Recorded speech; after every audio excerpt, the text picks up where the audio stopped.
فيلمنا بيبدأ مع روبي واللي شغالة مع أهلها على مركب صيد وبتحب تغني، وأهلها ما بيقدروش يسمعوها لأنهم من الصم والبكم، وبتتواصل معهم بلغة الإشارة. وبعدها بتروح تبيع السمك للتاجر بسعر رخيص، وبتحكي لأخوها وأبوها عن اللي حصل. وأخوها بيقول لوالده إنه لازم يبيعوا السمك بنفسهم، وأبوها بيقول لها إن في صيادين كتير حاولوا يعملوا كده لكن منفعش. وبعدها بتروح على مدرستها، وبعد ما بتخلص الحصة بتاعتها بتقف مع صاحبتها وبتلاقي روبي واحدة بتتريق عليها وبتقول لها إنها شم ريحة سمك. وبتبقى روبي معجبة بمايلز زميلها وبتشارك روبي في أنشطة المدرسة. وبعد المدرسة بيجي أهلها ياخدوها معهم عشان ميعاد الدكتور، وبيكونوا معلقين الموسيقى في العربية. وبتنحرج روبي أكتر قدام زمايلها وبتطلب من أهلها إنهم يمشوا بسرعة من قدام المدرسة. وبيجي الليل ومش عارفة تذاكر بسبب الدوشة اللي أهلها بيعملوها في البيت من غير ما يكونوا سامعينها، فبتلبس السماعات عشان تعرف تركز في مذاكرتها. لكن والدتها بتطلب منها تخلع السماعات عشان يتعشوا مع بعض. وتاني يوم بتروح أول حصة في الكورال، وبينطلب من كل واحد إنه يغني مقطع، وكل واحد فيهم بيغني. ولما بيجي دور روبي ما بتقدرش تغني لحد ما زمايلها بيضحكوا عليها، فبتعيط وتجري من الحصة وبتروح تقعد على بحيرة وبتفضل تغني الأغنية. وبيجي الليل عليه بتشوف أبوها وأمها بيتخانقوا بسبب إن الفلوس اللي معاهم خلصت. وبتروح روبي تاني يوم مع والدها للصيد، وبتلاقي مشرف المينا بيعرفهم إن المراقبين هيتأكدوا من الوزن المصرح بيه لكل مركب. وبيتعصب أبوها عليها بعد ما بتقوله القرار الجديد، لأن هم مش قادرين يتحملوا تكلفة مراقب كل يوم على مركبهم. وبعدها بتروح على أستاذ الموسيقى وبتعتذر له على اللي حصل، وإنها بتحب الغنى وإنها اتأثرت بسبب طريقة زمايلها عليها. وبيقول لها مش مشكلة تيجي الحصة المرة الجاية. وبتروح له تاني يوم وبيطلب منها تغني، وبينبهر بصوتها وبيختار مايلز وروبي عشان يغنوا في حفلة التخرج للمدرسة. وبتروح المينا وبتلاقي إن تاجر الأسماك بيشتري منهم الأسماك بسعر رخيص، فبتتخانق مع أبوها، فبيقول لهم مين هيبيع السمك، فبيقولوا إنه هو وهي هيبيعوه. وفي صف الكورال بيقول لهم الأستاذ إنهم لازم يتدربوا على الأغنية لأنه مفيش تناغم بينهم. وبعد ما الصف بيخلص بيتكلم مع روبي وبيقول لها إنه ممكن يدربها بنفسه وممكن تدخل معهد الموسيقى وبيدي منح دراسية، فبتفرح روبي. وبيكون أخوها شغال في المينا وبيروح مع زمايله للبار وبيتخانق مع واحد. بعدها روبي بتلاقي إن مايلز بيتكلم عنها كلام مش كويس مع زملائه، وبتطلع وهي متضايقة. فبيجري مايلز وراها وبيقول لها إنه ما حكاش غير لواحد صاحبه بس، وإنه هو اللي حكى لكل زمايلهم. وبتسيبه وهي زعلانة وبتروح للمدرب عشان تكمل تدريبها، وإنه عندها فرصة تنضم لمعهد الموسيقى لكن في مدينة تانية. وبعدها بتروح روبي بسرعة على اجتماع الصيادين وبتترجم كلام والدها، وهو بيتكلم مع تاجر في المينا وبيقول له إنه مشرف المينا هو اللي بيكسب لكن الصيادين بيخسروا، وإنه من بعد كده مش هيتعامل معاهم، وإنه هيبيع الأسماك بنفسه بمساعدة أولاده، واللي عايز ينضم ليه هيخليه يكسب الضعف. وبيسيب الاجتماع وبيمشي. وفعلا بيبدأوا بيأجروا مكان في المينا عشان يحفظوا فيه السمك. وفي نفس الوقت بتستمر روبي في التدريب على الغنى وبترفض انها تتكلم مع مايلز، وبيعتذر منها وبتسامحه. وبيأثر شغلها على تدريبها وبتروح متأخرة. وفي يوم والدتها عندها لقاء تلفزيوني وقعدت روبي تترجم لها، وبتكون السبب في تأخير روبي عن الدرس. وبتروح متأخرة وبتلاقي الأستاذ متعصب عليها وبيقول لها انها هتضيع موهبتها بعدم الالتزام.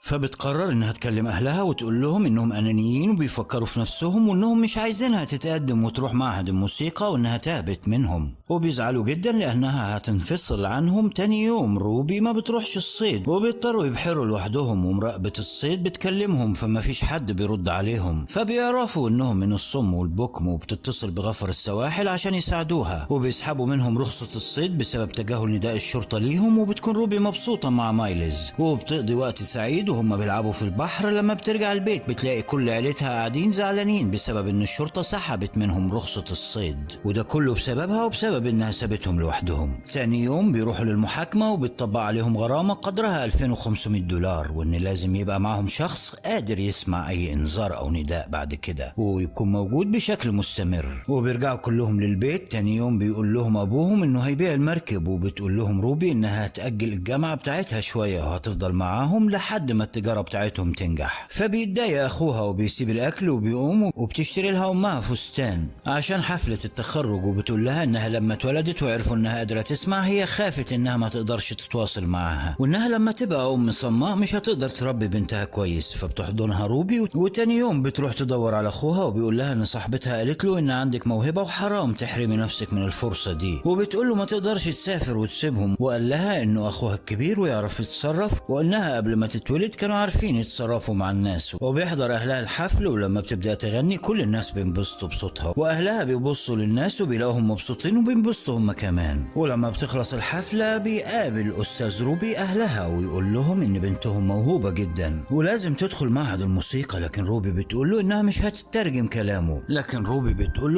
هتترجم كلامه لان ظروفهم مش هتسمح انها تسيب اهلها. وابوها فهم كلامها من حركة شفايف المدرس، وبعد ما بيروحوا البيت بيكون والدها قاعد لوحده، وروبي بتقعد معاه وبيطلب منها انها تغني الاغنية بتاعتها تاني لكن بصوت اعلى، وبيحط فرانك ايده على رقبة بنته وهي بتغني عشان يحس بنبرة صوتها ويتأثر، وبيتأثر جدا بالاغنية. وبيجي تاني يوم وكلهم بيروحوا معاها عشان تقدم للاختبارات، ولما بيجي دورها المشرفة منعت اهلها من الدخول ودخلت لوحدها وبدأت تغني وهي متوترة جدا، واهلها قدروا يدخلوا من باب الطوارئ. ولما شافت اهلها حست بالثقة وبتغني احسن، وهي بتغني بتترجم الكلام بالاشارات وبينبسطوا جدا. وبيرجعوا البيت وبتبدأ تجارتهم تنجح ومشروعهم يكبر، وكل الناس بيتعاملوا معاهم بدون بنتهم، وبيجيبوا واحد جديد معاهم للمركب عشان يساعدهم. وبيجي يوم النتيجة بتاعتها وبيفرح اهلها جدا بيها لانها نجحت في المعهد وانقبلت فيه، وبتجري على مدرسها عشان تفرحه وبيقول لها انه فخور جدا بيها، وبتودع اهلها وبيقول لها ابوها انه فخور بيها وانها لازم تحقق حلمها وانهم بيحبوها جدا. وهنا بيخلص الفيلم. لو عجبك ما تنساش تدوس اعجاب، وعشان تشوف ملخصات اكتر واحدث ما تنساش تشترك في